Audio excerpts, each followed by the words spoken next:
Hello mga Jai, magtatagalog tayo ngayon mga Jai. Pero pasensya na pag hindi tayo magkaintindihan. Nalilisuran kasi ako mga Jai. Una mga Jai, in-slice ko yung carrots at saka yung patatas. Inilagay ko sa grater. Tapos sinunod ko yung bawang at saka bombay.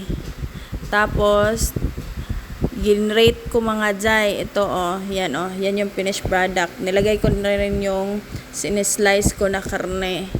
Tapos mga Jai, nagputos na ako mga Jai. Ganyan ako magputos. Nilagyan ko na yung cheese yan mga Jai ha. Para masarap-sarap naman. Charot. Tapos, pagkatapos mga Jai, yan na yung finished product mga Jai. At, ipiprito ko na yan. Pagkatapos, yan mga Jai. Nagpainit na ako ng oil mga Jai. Tapos nilagay ko na yung lumpia. Ayan. Madali lang kasi yung lutuin mga Jai. Mga Jai, yan na yung finished product mga Jai. Pag nagka-golden brown na yan mga Jai, luto na yan.